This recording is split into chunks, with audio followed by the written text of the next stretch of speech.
오늘 여러분께 좀 보여드릴 게 있어요. 저한테 개인적으로 자그마한 좋은 일이 좀 있는데 여러분과 좀 공유를 해드리도록 하겠습니다.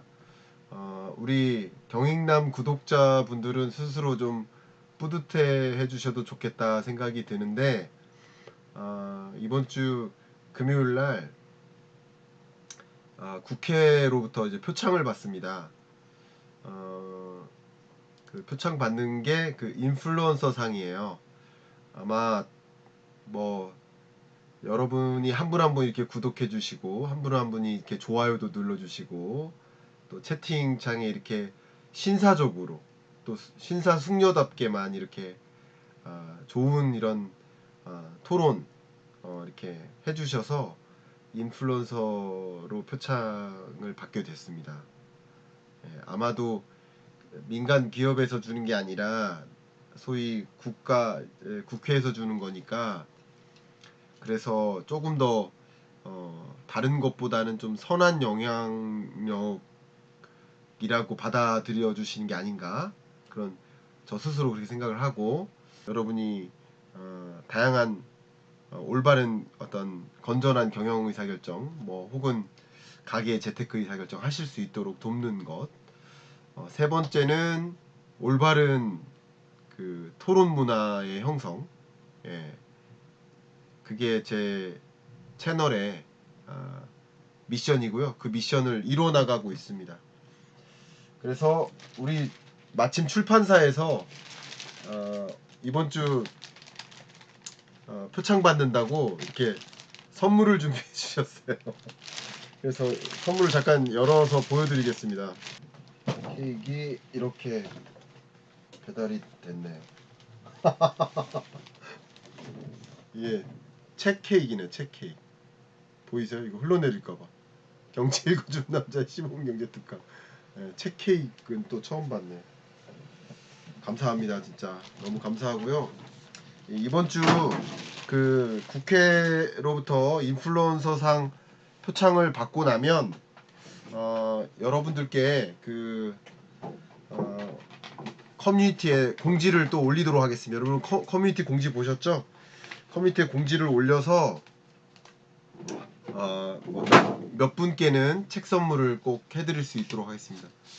커뮤니티 공지를 이용하시면 거기에 이번 주 금요일이나 토요일쯤에 커뮤니티 공지를 그 표창 받은 거 인증샷 같이 남기겠습니다. 우리 이 출판사가 이제 길벗인데요. 이렇게 쪽지 편지를 남겨주셔서 잠깐 읽어드리겠습니다. 대한민국이 공인한 최고의 경제 전문가 김광석 교수님의 수상을 축하드립니다. 길벗드림. 네, 이렇게 편지 보내주셨어요. 너무나 감사하고 그 케이크도 너무나 잘 먹겠고, 여러분들께서 공헌해 주신 게 너무나 많기 때문에 이번 주 금요일 날 표창 받고 나면 그 인증 사진과 함께 커뮤니티 공지에 올릴 테니까 그곳에 이제 뭐라고 해야 될까요? 뭐 좋은 코멘트 남겨주시는 분을 몇 분 선정해서 책 선물을 드릴 수 있도록 하겠습니다. 아마도 우리 출판사가 직접 선정해 주시지 않을까. 제가 하면 또 안 되니까. 네. 그래서 그 뭐라고 해야 되나, 소감 같은 것만 나중에 커뮤니티에 잘 올려주시길 부탁드리겠습니다. 네, 여러분 많은 분들이 9월 위기설 진짜입니까? 9월 위기설 오는 겁니까? 이 질문 정말 많이 주세요. 근데 9월 위기설이 왔었던 배경은 뭐가 있을까요? IMF 외환위기도 9월에, 2008년 글로벌 금융위기도 9월에, 그리고 2011년이죠? 9.11 테러? 그것도 9월. 그 경제적으로도 무너졌었죠. 또 한 가지가 또 뭘까요? 2008년 글로벌 금융위기뿐만 아니라 뭐 이런 것들이 다 뭐 어쨌든 그 위기들이, 리만 브러더스 사태 아까 말씀드렸나요? 이런 것들이 다 9월에 터졌기 때문에 역시 23년 9월에 위기 오는 거 아닙니까? 라는 게 위기설입니다. 다만 지금 본론부터 말씀드린다면 위기라는 측면에서의 걱정, 위기 가능성이 해소되지 않을 거라는 굉장히 큰 우려, 이거는 완전히 해소되지 않습니다. 여전히 우려가 남을 겁니다. 그러나 9월 위기는 없습니다. 이렇게 답변 드릴게요. 9월 위기설은 뭐 근거를 대는 분들이 계시지만, 그래서 결국 그 위기설이 계속 연장될 거라고 보고 있습니다. 무슨 말이냐? 9월 위기설이 10월 위기설, 11월 위기설, 12월 위기설로 연장될 가능성은 있겠다 라는 측면에서 이 위기설을 허투루 들으면 안 된다. 정말 이 위기의 근거가 해소되지 않은 채 이 경제가 어떻게 보면 폭탄을 떠안은 채 계속 살아갈 수 있겠구나 하는 걱정이 듭니다. 그런 측면에서 이 이야기를 여러분 더 잘 들어주시길 부탁드리겠습니다. 왜냐하면 우리 경제 주체가 정말 합리적으로 선택해야 됩니다. 과도한 위기감을 가져서도 안 되고 또 과도한 안도감을 가져서도 안 됩니다. 적정한 긴장이 필요한 시점이기 때문에 명확히 여러분들이 같이 지금 이 9월 위기설을 함께 진단하고 함께 잘 대응해 주시면 어떨까 하는 마음으로 말씀을 드리도록 하겠습니다. 먼저 여러 기사가 또 여러 유튜브가, 이게 8월달 YTN 유튜브예요. 한국 터진다. 그러니까 9월에 한국 터진대요. 그러니까 이런 식으로 좀 언론도 좀 너무 과하게 조장하고 있는 게 아닌가, 이런 생각을 합니다. 9월에 안 터지면 어떡할 겁니까? 책임지실 겁니까? 역시 여러 언론에서 많은 금융사들이 터질 거라고 폭탄 그림 그려놓고 9월에 터진다, 9월 위기설을 막 던지고 있습니다. 그 9월 위기설의 배경이 여러 가지가 있어요. 여러 가지를 각각을 제가 한번 분석해보고 그 9월 위기설이 진짠지 아닌지를 하나하나 말씀드려볼 수 있도록 하겠습니다. 제가 최선을 다해서 말씀드려보겠습니다. 먼저 첫 번째 위기설의 근거는 부동산 PF발 위기설입니다. 국내 금융권 부동산 PF 대출 잔액이 계속 쌓이고 있죠. 계속 쌓이고 있는데 6월 말 기준 전 금융권의 부동산 PF 대출 잔액은 133조 원이 넘습니다. 보험사, 저축은행, 은행, 증권, 여신전문, 상호금융, 이 6가지가 전체 금융권이고 이들의 모든 부동산 PF 대출 잔액을 합하면 133조 원이라고 된다고 볼 수 있겠습니다. 가계부채가 아니에요. 이것은 기업부채예요. 이해가시죠? 근데 제가 지난번에 보여드렸었던 게 22년 12월 말에 은행 연체율이 0.25%였다가 3월 말에 0.33%로 올라갔다가 또 이게 0.08%나 올라갔는데, 특히 중요한 것은 저축은행이나 상호금융 이런 쪽의 연체율이 심각하고 그 증가하는 속도가 심각하다라고 말씀을 드렸던 게 기억이 납니다. 근데 6월 말이 최근 데이터입니다. 6월 말 기준으로는 그 3월 말에서 2.01%에서 2.17%로 또 올라갔고요. 증권사의 연체율은 15.8%에서 17.3%로, 저축은행도 4에서 4.61로, 은행권의 경우에 0.23으로 너나 할 것 없이 다 올라가고 있다. 그러니까 부동산 PF발 위기설이 돌고 있는 근거가 연체율이 늘어섭니다. 이것을 요약적으로 정리한다면 정리된 그래프는 이겁니다. 대출 잔액이 쌓이고 있다. 22년 대출 잔액이 연말 기준 누적액이죠. 129.9조 원이나 쌓였는데 23년 6월 기준 133조 원으로 늘었다. 그리고 더 중요한 것은 연체율인데 0.37에서 1.19로 2.17%로 연체율이 늘었다라는 거예요. 이게 앞으로 어떻게 전개될까? 이게 가장 중요한 포인트 아니겠습니까? 가장 중요한 포인트라는 관점에서 제가 지금부터 그 이야기를 조금 더 상세히 말씀드려 볼 수 있도록 하겠습니다. 일단 이 위기감은 계속 증폭돼요. 제가 오늘도 제주도에 갔다가 오늘 막 왔는데, 제주도에도 보면 뭐 숙박 시설이라든가 대규모 숙박 시설 있죠. 펜션 단지 이런 걸 엄청나게 조성해 놨는데 이게 그냥 흉물로 남아 있어요. 그러니까 자금 문제인 거죠. 이해가시죠? 자금 문제. 그러니까 이런 문제가 가장 심각한 상황이라고 볼 수 있겠는데요. 근데 이런 부동산 PF 대출 문제의 근거는 뭐예요? 원인은 뭐예요? 이 건설사들이 대출 받아다가 집 짓는 건데, 결과적으로 집이 안 팔리면 대출을 갚을 능력이 있어요, 없어요? 그러니까 분양을 하면 돈 갚을게요 하고 돈 빌린 게 부동산 PF인데, 분양이 안 되고 있으면 돈을 못 갚는 거죠. 그럼 근본은 뭐예요? 미분양 물량이 해소돼야 된다는 거예요. 근데 제가 아까 보여드렸던 그 숫자, 문제가 없다는 게 아니라 그 본질은 미분양이 해소돼야 된다라는 것인데, 결과적으로 제가 지금 보여드렸던 6월까지 대출 잔액이 쌓이고 연체율이 상승했었던 그 배경에는 이 미분양 주택이 쌓인 데 있는 거예요. 여기. 이게 근거예요.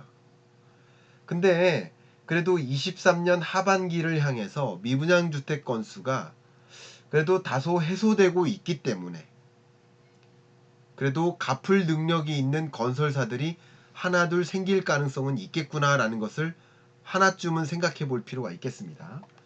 그리고 미분양 주택이 완전히 이렇게까지 해소돼야 되는데 해소될 가능성은 없습니다. 전 해소될 거라고 보지 않아요. 그러니까 그런 위기를 계속 안고 살아가게 될 것이다 라고 생각을 합니다. 근데 여기서 제가 말씀드리고 싶은 것은, 더 중요한 것은 대응이죠, 대응. 근데 정부가 대응하겠다고 발표를 했어요. 그 발표, 어떻게 대응하겠다고 했는지 그 발표를 지금부터 좀 몇 가지 보여드리도록 하겠습니다. 보여드리는데 문제점이 있다라고 제가 지적을 안 할 수가 없습니다. 자, 보시면 부동산 PF 사업 정상화 9월 12일 날 아침 10시에 발표했습니다. 추진 상황을 점검하겠다. 근데 그 부동산 PF 사업을 정상화해야만 이런 문제가 해소될 텐데, 그러면 현재 부동산 PF 시장, 부동산 시장이나 부동산 PF 시장에 대한 올바른 점검이 필요한데 올바르게 점검했는지를 좀 볼게요. 좀 안타까운 얘기가 있어서 그렇습니다. 부동산 PF 연체율 추이가 22년 말 1. 제가 안 보여드렸네요. 보여드리겠습니다. 예, 이건데요. 여기 맨 끝에 보세요, 여러분. 밑에 여기 커서 보이십니까? 맨 밑에 줄. 22년 말 1.19% PF 연체율에서 23년 3월 2.22%로, 그리고 6월 말은 2.17%로 올라갔단 말이에요. 이거는 팩트죠.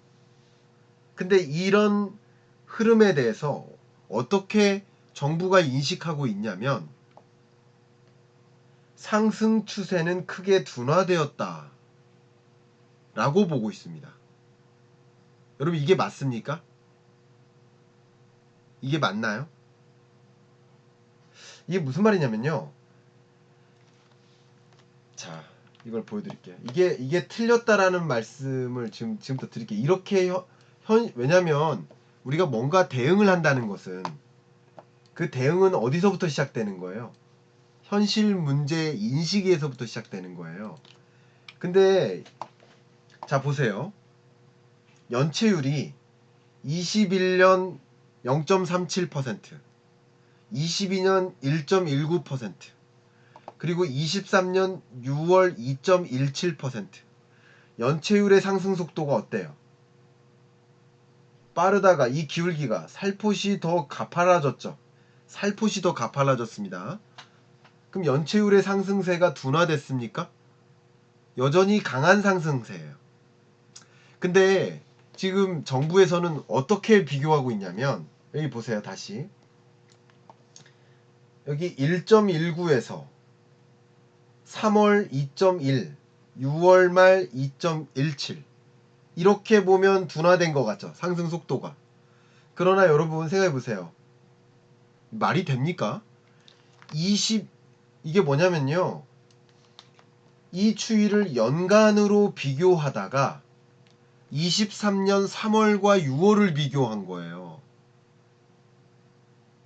이게 정말 이 부동산 PF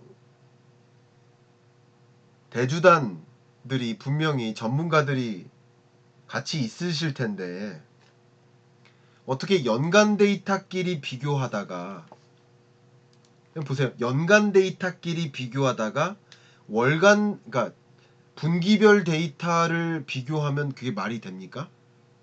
이게 무슨 말인지 알아요? 제가 예를 들어서 제가 생각나는 게 별로 없는데 식사량을 생각해 볼게요.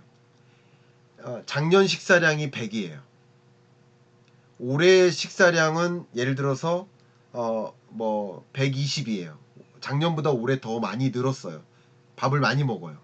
근데 올해 그러니까 연간 식사량끼리 비교하다가 분기별 식사량을 비교하면 갑자기 떨어지는 것 같죠.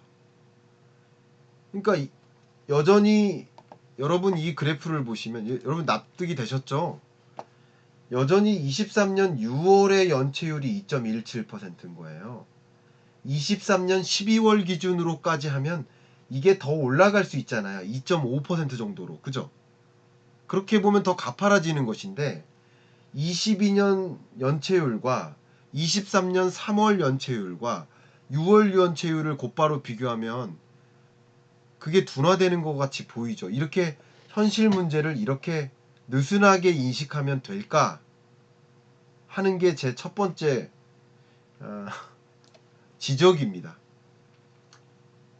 정부는 항상 이런 위기설의 근거가 되는 것들이 있으면 최악의 상황을 가정하고 그 상황이 절대 그 위기로까지 전이되지 않도록 고민해야 되는데 그냥 현실 문제를 가지고 그렇게 큰 문제 없다라고 인식하면 안 된다는 거죠.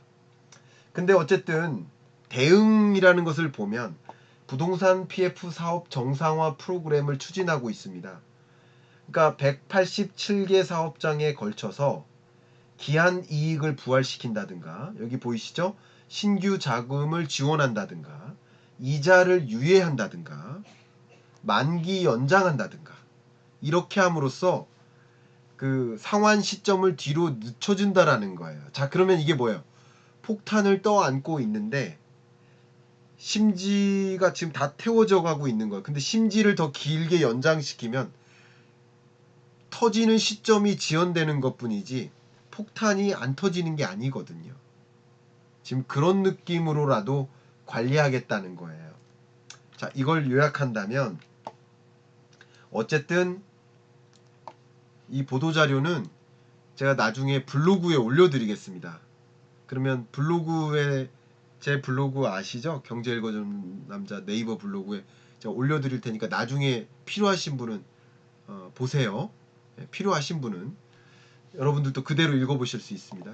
그러니까 현실 문제 인식이 좀 부족하다라고 생각이 되고 그러나 대응은 하고 있기 때문에 9월의 위기선은 그러니까 이번 9월 달에 갚아야 될 만기가 상환이 도래하는 부동산 PF 대출 잔액이 쌓였는데 이거 만기를 연장했으니 9월에 터지겠습니까? 안 터져요. 9월 위기 없습니다. 근거 없고요. 그리고 제가 그나마 긍정적으로 보는 것은 앞에 말씀드렸던 것처럼 미분양 주택이 이렇게 해소되고 있는데 예를 들어서 5만원이나 4만원 수준으로까지 해소된다면 만기를 연장시켜 나가면서 부동산 미분양 주택 건수를 해소시켜 나간다면 폭탄 문제를 좀 정말 궁극적으로 해소시킬 수 있는데 지금 이런 대응책은 궁극적인 대응이 아니라 만기 연장이라는 터지는 시점을 뒤로 미루는 것뿐이에요. 뒤로 좀 시간을 벌어놓고 미분양 주택 건수가 줄어들게 유도를 한다면 그나마 좀 괜찮을 것 같아요. 이해가시죠? 그러나 그렇지 않다면 폭탄만 뒤로 늦춰놓는 거다, 이렇게 말씀드리겠습니다. 그 다음 제가 누차 강조해드렸던 이 위기설의 근거 두 번째가 가계부채 위기설이죠. 가계부채가 그렇게 증가하고 있는데 괜찮냐라는 위기설이에요. 근데 특히 가계부채 위기설에서 주택담보대출이 크게 늘고 있죠. 전체 가계부채에서 주택담보대출이 차지하는 비중이 늘어나는 만큼 지금의 가계부채가 늘어나는 이유는 부동산 매매 가격이 바닥 찍고 반등하는 흐름 속에서 나도 매수해야 되겠다는 움직임에 좀 과도한 대출을 끼고 집을 사는 흐름이 있어요. 그럼 과도한 대출을 끼고 집을 사셔서는 절대 안 됩니다. 그럴 만한 타임도 아닙니다. 반등하는 건 사실이지만 과도한 대출을까지 끼어가면서 그렇게 공포감에 매수할 시점까지는 아닙니다. 강한 반등세는 아니기 때문에. 그러나 가계부채발 위기설이 터지는 이유는 이 점증되는 이유는 두 번째 이유인 거죠. 가계부채가 계속 점증되고 있다. 근데 만약에 집값이 폭락해버리면 어떻게 될까요? 여기서 집값이 폭락해버리면 부동산 대출을 껴서 집을 샀는데 집값이 다시 폭락하면 가계부채 문제 터지겠죠. 그게 위기설의 근거인데 9월 위기설은 벌써부터 터무니없다. 제가 가계부채에 대해서 몇 번 보여드리지만 가계부채 연체율은 역시 늘고 있어요. 이것도 좀 위기설의 하나의 근거예요. 그러나 이걸 가지고 위기설이라고 볼 만큼은 아니다. 왜냐하면 가계대출 연체율이 그렇게 보세요. 12, 13년, 14년까지 보면 그때는 더 높았어요. 지금 이 정도 수준의 가계대출 연체율이 위기로까지 전개된다라고까지 가정하기는 좀 너무 과하다. 이렇게 답변 드리겠습니다. 가계부채발 연체율 위기설이었습니다. 그 다음 지금 가장 많이 부상하고 있는 그 위기설, 9월 위기설의 근거는 아마도 소상공인발 위기설일 겁니다. 왜냐하면 이 소상공인발 위기설의 근거가 왜 있냐면요. 여러 가지 이유가 있겠습니다만 2020년 코로나19 때 우리 자영업자 소상공인이 얼마나 힘들었어요. 너무나 힘드니까 그 대응하시라고 대출을 정부 대출을 주거나 그리고 여러 가지 상환을 유예시키거나 이자 상환을 유예시키거나 이런 여러 가지 대응책을 했죠. 자, 그런 여러 가지 대응책으로서 보시는 것처럼 햇살론이 있었고요. 근데 햇살론 15 연간 대출 금액이 이렇게 계속 쌓여갔고요. 건수도 늘었고 대출 금액이 계속 쌓여갑니다. 근데 역시 9월에 만기가 도래되는 햇살론이 있습니다. 이게 위기설의 근거가 되는 거죠.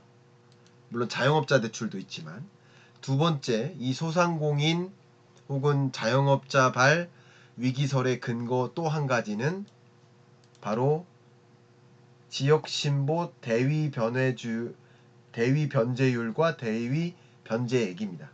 자, 이 개념부터 말씀드리면요.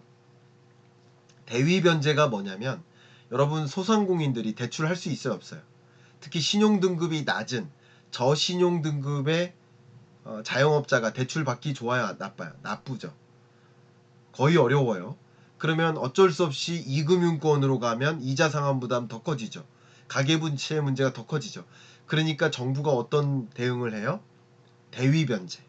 이게 뭐냐면 대출에 대해서 공적으로 공공기관이 나서서 대신 지급 보증을 해줘요. 내가 갚을게. 내가 갚아줄 테니까 이 채무자가 돈을 갚지 못하면 내가 대신 갚아줄 테니까 1금융권, 은행, 니네가 돈 빌려줘도 돼. 내가 보증 설 테니까 이거예요. 그래서 지역 신보가 있거든요. 근데 대위 변제율이 보시는 것처럼 3.44%까지 늘었어요.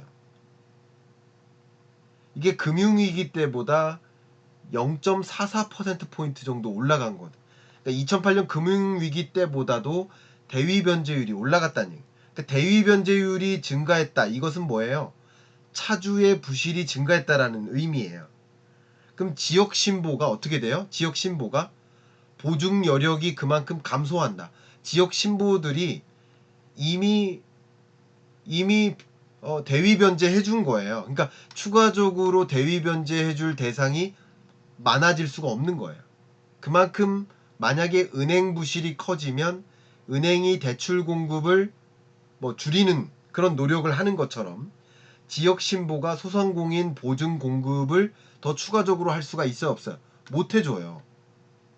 그러면 담보 없이 소상공인이 1금융권에서 이 사업자 대출을 받으려면 지역 신보가 정말 절대적인데 지역 신보가 추가적으로 대위 변제를 안 해준다. 해줄 수가 없는 입장이잖아요. 그러면 위기설이 돌 수 있는 거죠. 이런 것들이 소위 말하는 그 위기설의 근거라고 볼 수 있겠습니다. 이해가시죠? 그리고 앞에 말씀드렸던 것 다시 한번 좀 추가적으로 설명드리면 여기 보여드렸던 이 햇살론 15 요것도 대부업이나 불법 사금융이나 이런 고금리 대출을 이용할 수밖에 없잖아요. 이게 저신용 등급, 최저신용 등급자들. 그럼 이들이 이 제도권 금융으로 나름 그러니까 공적 금융 제도를 이용해서 나름 포용적으로 금융 서비스를 제공해 주려면 그렇게 하기 위해서 이 국민행복기금 100% 보증으로 결과적으로 고금리에 대한 대안 상품을 마련해 준 게 햇살론 15라는 거죠. 그 대출 기간이 3년이나 5년인데 이 3년이 된 거예요.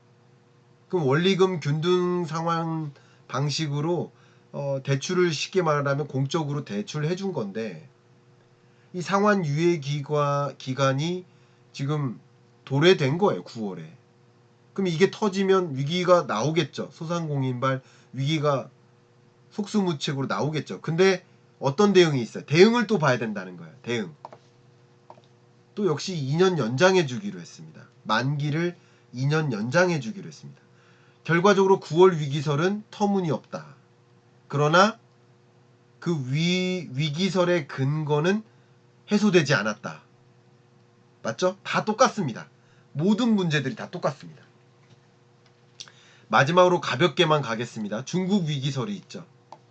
헝다 사태, 비구이한 사태, 중릉 국제신탁, 다롄 완다그룹 할 것 없이 여러 도미노 부실 우려가 지금 점증되고 있죠. 제가 이거 즉시 분석으로 말씀드렸던 부분입니다.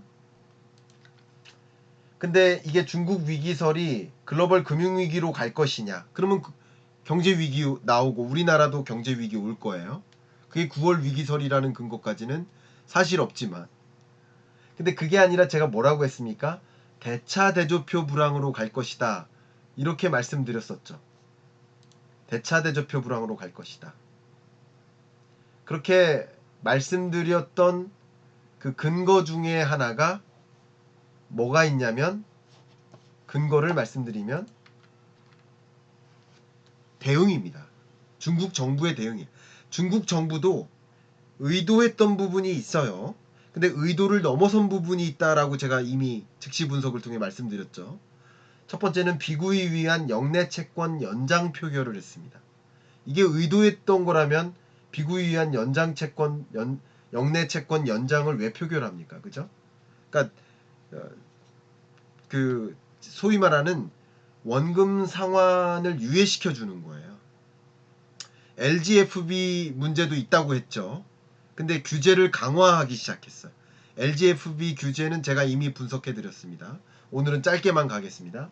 심천시가 가장 좀 위태위태한 지역 중에 하나인데 상업용 부동산 때문에 근데 매입을 원활하게 할 수 있도록 관련 규제를 또 완화시킵니다.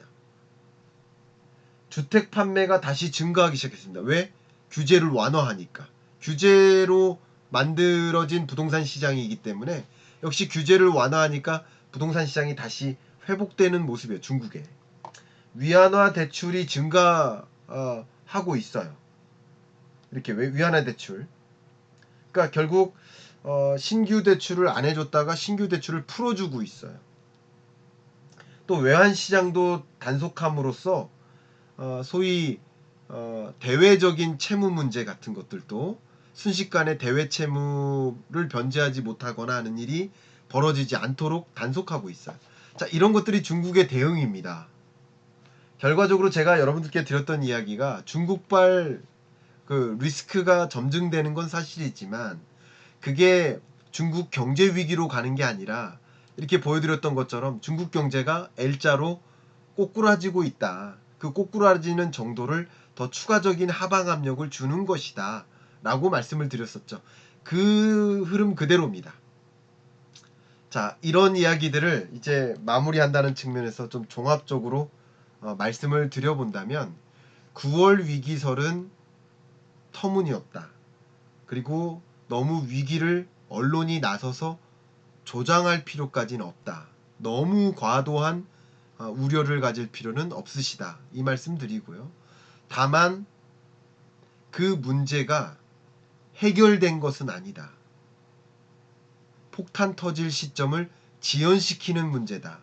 근데 지금 정부의 대응이라든가 우리의 대응이 폭탄을 터지는 시점을 지연시키는 일만 하는 게 아니라 근본적으로 본질적으로 폭탄이 안 터지게 노력을 해야 된다.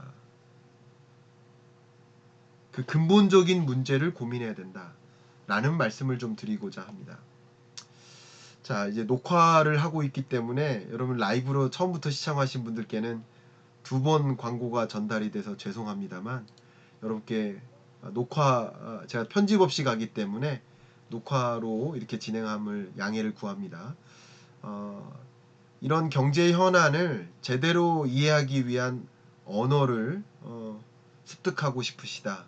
경제 공부에 입문하고 싶으시다.